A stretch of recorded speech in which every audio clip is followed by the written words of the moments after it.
right, 25 minutes before 11 o'clock. Thank you for tuning in. It's Wednesday, and you're listening to that music, and those two things come together. It means John Fuller is in the neighborhood, and I'll tell you the date so that you know whether you're listening to a live show or not, and that's important because if you'd like to call in, you are invited to. The number is the WOCA Climate Control Source Hotline, 622-9622. That's 622-WOCA, and today it is Wednesday, October 30th, 2013, one day before Halloween, and John Fuller is here to answer your questions. John is with the law firm of Fuller and Fuller. The show is called Legally Yours. Good morning, John. Good morning, Larry. It's always good to be here, and good morning to folks listening. Hope everybody is enjoying this pretty fall weather. Do you have children coming to the office for candy on Halloween?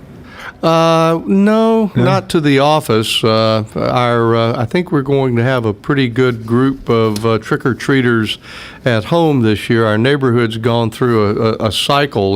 The kids that were all there when our son was young, they've all grown up and gone to college. Oh, right. And now we have some new families moved in with small children, so we stacked up on Halloween goodies the other day, so hopefully we will be well prepared. But that's tomorrow, isn't it? It is tomorrow, yes. Yeah. Are you ready to go into the phones? Absolutely. All right, let's go to the phones, and that's the whole purpose of this, is to take phone calls. Good morning, you're on the air with John.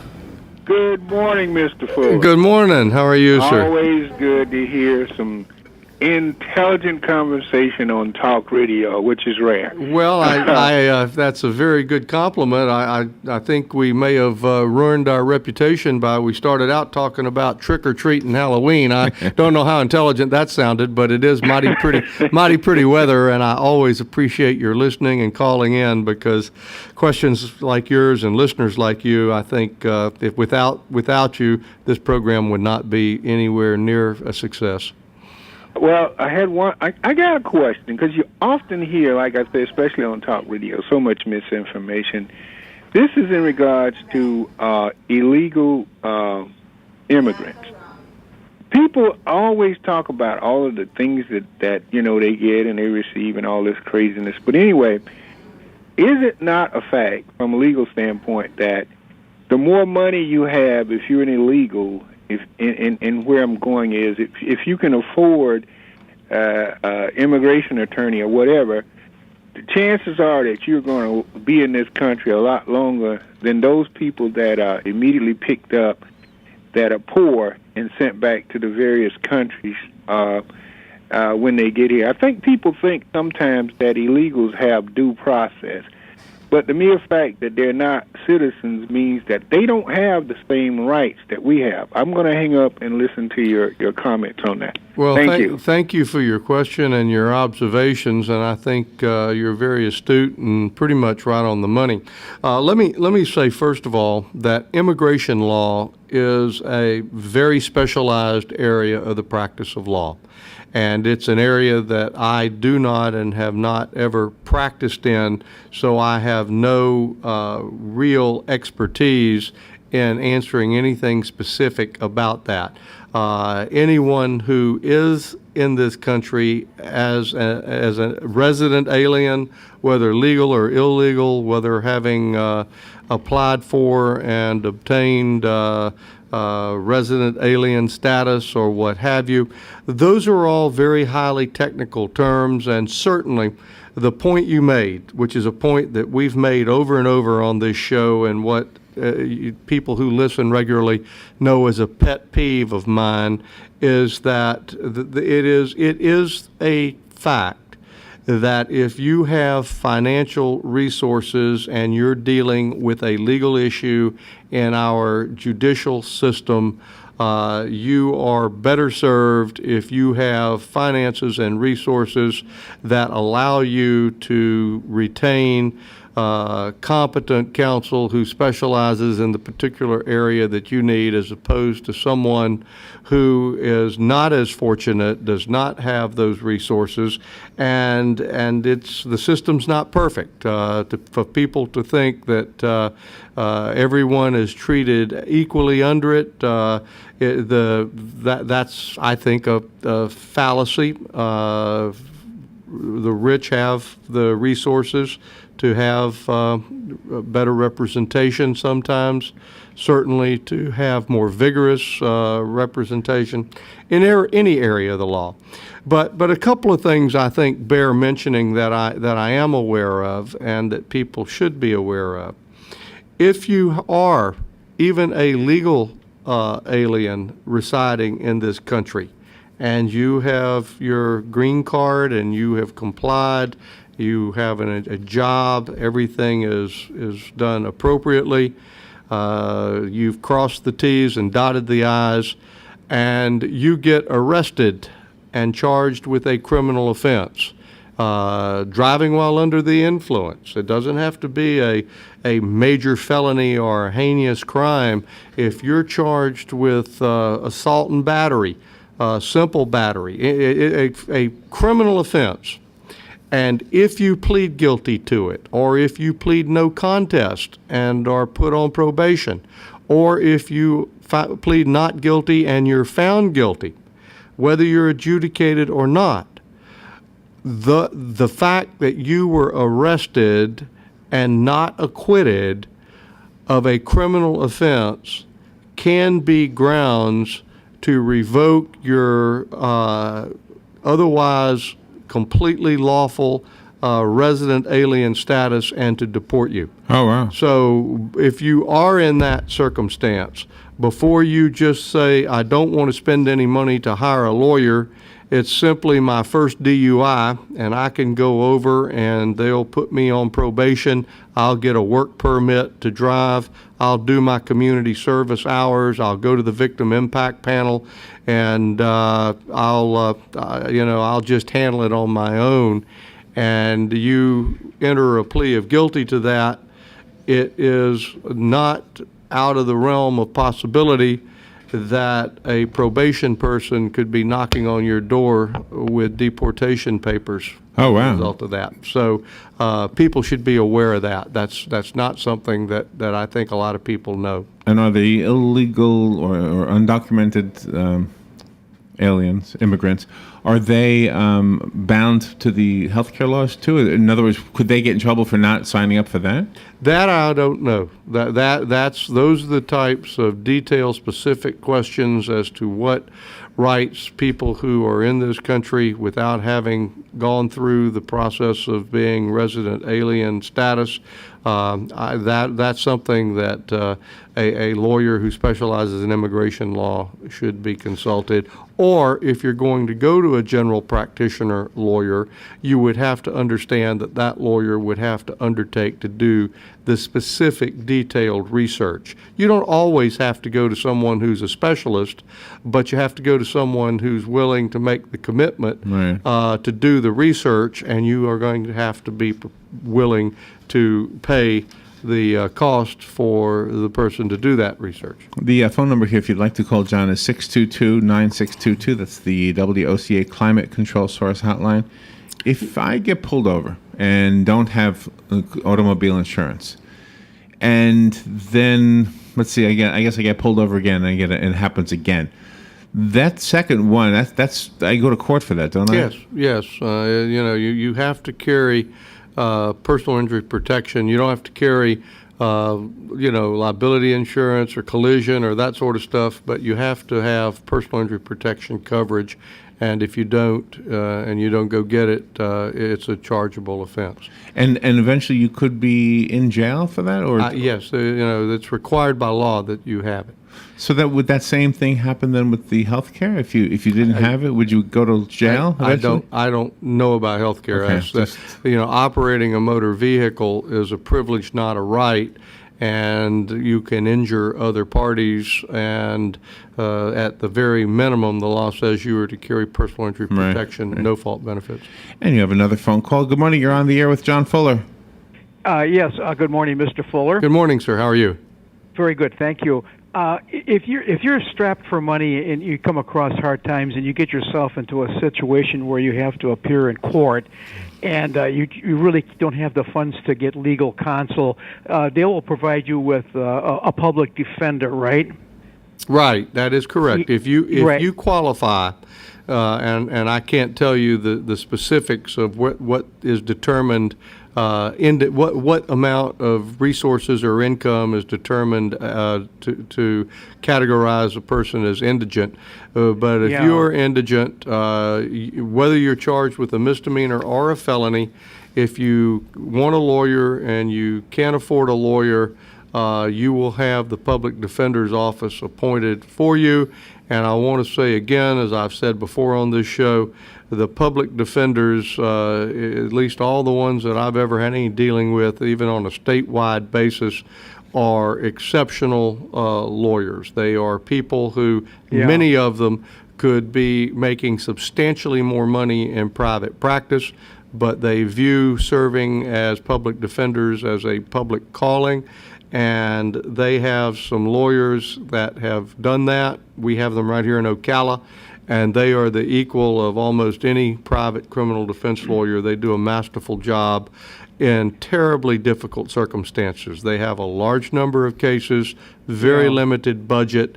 Oftentimes, the people that they're appointed to represent are angry and frustrated with the system, and it's a tough job, and those people deserve a lot of credit. Yeah, the real question that I was going for was if you did have some assets, like some money in the bank, and maybe you owned a lot of part of your house and a car and so forth, where the line would be drawn as far as you being able to afford legal counsel, or where you'd be appointed a public defender, and would that be different in each county as far as the where they draw the line on that? No, I don't think it varies by county or circuit. I think the standards are the same, and I can't tell you exactly what they are. Your home is protected by homestead. What my understanding is that what the judge at the first appearance makes an inquiry as to whether or not you qualify. They require you to fill out a sworn financial affidavit in which you list all of your assets, all of your liabilities, and what your income and what your living expenses are. And that is then put in your file. The judge appoints the public defender. The public defender's office will then file at some point a claim of lien, which will be recorded so that if it is determined that you did in fact have assets that weren't disclosed, or you subsequently acquire assets, then this lien attaches to them, and it gives the taxpayers of the state who fund the public defender's office an opportunity to recoup some of that money, because that lien is recorded in the public records, and it's like a tax lien or any other type of lien. It attaches to any non-exempt property that you may acquire in the future. Okay. Well, thank you very much. Thank you for the answer. My pleasure. Larry, last time we were here, and I don't know how much time we have left. Got plenty of time. Because we could almost do a complete program on this, but you raised an interesting point as we were finished with the program last week that would be of some interest to you and perhaps some interest to our listeners, and that is the question of how does a layperson who is needing the services of a lawyer, how do you go about selecting a lawyer? Yes, that's right. Thank you for remembering. And what should you look for, and how that should take place. And I certainly don't profess to sit here and have a textbook on how to do that. Right. With the internet being what it is, there are probably a whole bevy of how-to articles on this. But I do have some thoughts on it, and I do think it's important because picking a lawyer is a very personal choice. Right. And there may be absolutely brilliant, very competent, extremely qualified lawyers, and simply for one reason or another, they're not the right lawyer for that particular client and that particular case. When you are in an automobile accident or have some other injury where you are contemplating hiring a lawyer on a contingency fee contract, where you are not going to have to pay that lawyer unless the lawyer makes a recovery for you, and if you do have a recovery made, then you pay a percentage of that to the lawyer. The Florida Supreme Court and the Florida Bar has adopted a statement of client's rights, which must be provided to the prospective client at the same time the proposed contingency fee contract is provided to them. This statement of client's rights is a very important document that should be carefully reviewed, and any questions that it raises in the prospective client's mind ought to be posed to the lawyer and asked and answered. Some of the examples in that, if you're going to hire a lawyer, is tell me, what is your education, experience, and background in this area of the law? Do you practice regularly in this particular area of the law? Have you tried cases in this area of the law? Right, right. How many cases have you tried? Will you be the lawyer who will be handling my case? If you're not going to be the lawyer handling my case, you have to disclose to the client who the other lawyer is and what their responsibilities are, and they have to also sign on to this relationship. One good question, and I think is very important, is, are you a board certified lawyer? The Florida Bar now has board certifications in many different areas of the law: civil trial law, business and commercial litigation, tax law, patent law, immigration law, real estate law, wills, estates, and trust law. And in order to become board certified, you have to meet very, very stringent criteria. All lawyers are not created equal. The fact that you pass the bar exam and have a license to practice law, which theoretically entitles you to practice in any of the area of the law you want to, is not the same as being board certified, where you have to demonstrate to the board certification committee of the Florida Bars and the Florida Bar itself and the Supreme Court that you meet their requirements, Right. that you have tried a minimum of 15 jury trials to a verdict, that you devote more than 40% of your practice to that particular area of the law. You have to be recommended by at least 5 or 10 of your lawyers who you regularly practice with or against, and by 2 or 3 circuit judges before whom you have tried a trial.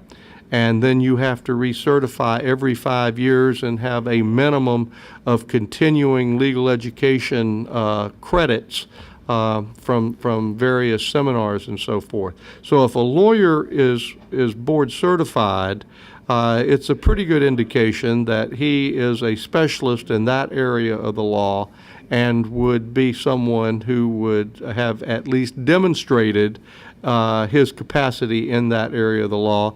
You also have to take a very rigorous test, which is a full-day examination that you have to submit to and pass before you can be Right. certified in a particular area of the Florida Bar. So how do you groom, I guess is the best word, a young attorney?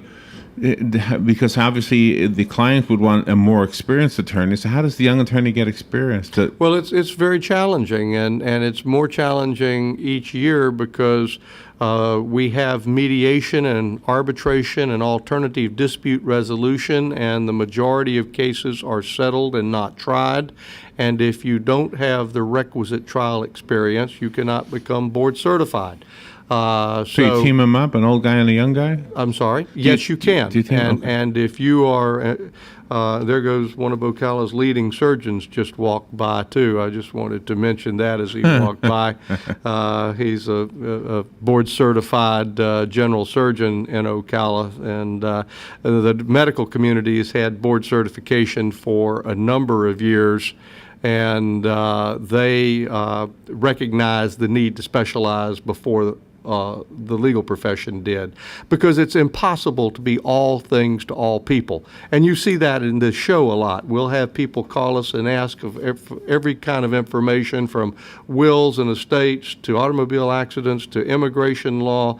And while we have some general knowledge about these things, we always want to make it clear that certain areas require specialization. So to answer your question, yes, you can have young lawyers work with more experienced lawyers, and I do this regularly, even though I am the board-certified lawyer in our practice.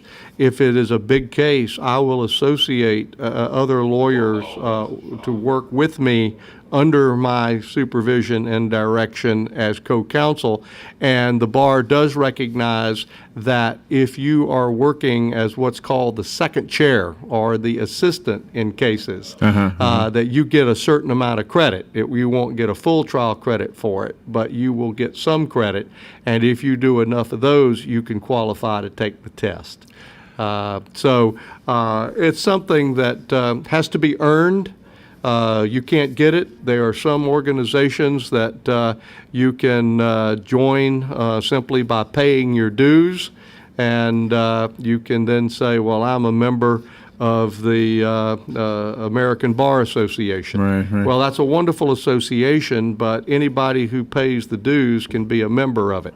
That's not true of board certification. So now, I think last week when we were ending, you mentioned, and I took a mental note that you said the word was it Hubble or Hummel, or like a guide to find an attorney for us? Oh, yes. Yeah, a very good point. Lawyers are rated according to their legal ability and their legal ethics. And the National Rating Service this covers all the United States and all their territories. Every lawyer is in there. You are either an unrated lawyer, which doesn't necessarily make you a bad lawyer. It just means you have not been given a rating by this peer review group known as Martindale-Hubbell. And you can you can go on the internet and you can type in a lawyer's name and his city and his Martindale-Hubbell profile, and they will tell you what his peer review rating is. And this peer review rating is done on an anonymous, confidential basis, where Martindale sends questionnaires to lawyers in the same geographical area and has a questionnaire about a particular lawyer. Oh, really? And asks that lawyer, have you had substantial dealings with this lawyer? And then a long questionnaire about his or her knowledge of the law, his or her ability to be persuasive, his or her thoroughness, that sort of stuff. Real quickly, I know we have a caller waiting. They have 3 ratings, A, B, and C. A means that's the highest, that's premier rating. Okay. B means very good. C is above average. And you must have a V rating, which means very high ethical standards. And you cannot get an A, B, or C if you don't first get a V rating, which means that so everybody in the book is very high legal rating, legal ethics. Okay. And if you're in the book with no rating, it doesn't necessarily mean you're not good or not ethical. It just means that the book is not, the Martindale Review Board has not rated you. Gotcha. And you do have a phone call. Good morning. You're on the air with John Fuller. And there's Dr. Gallinaro out there as he's leaving. Anyway. You heard his name. Good morning.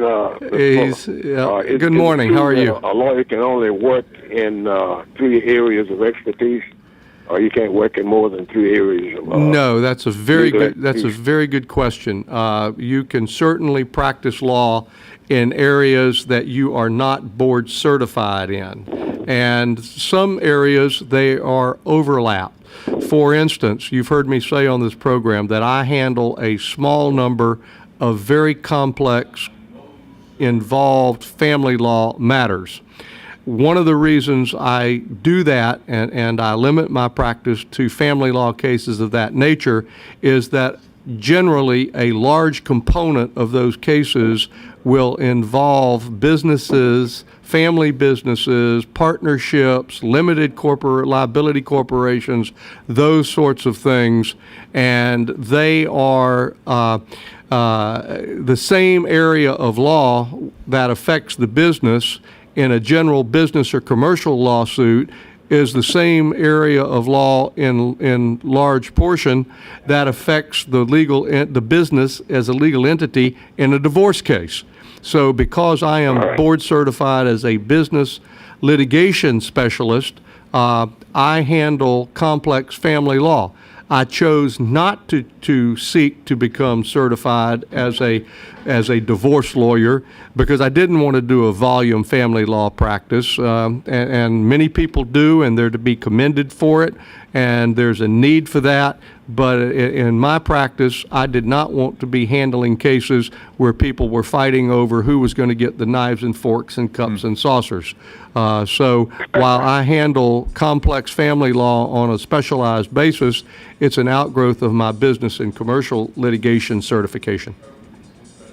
Yeah, okay. I want you to maybe next week, sometime in the future, make some comments on professional ethics and social status in the practice of law.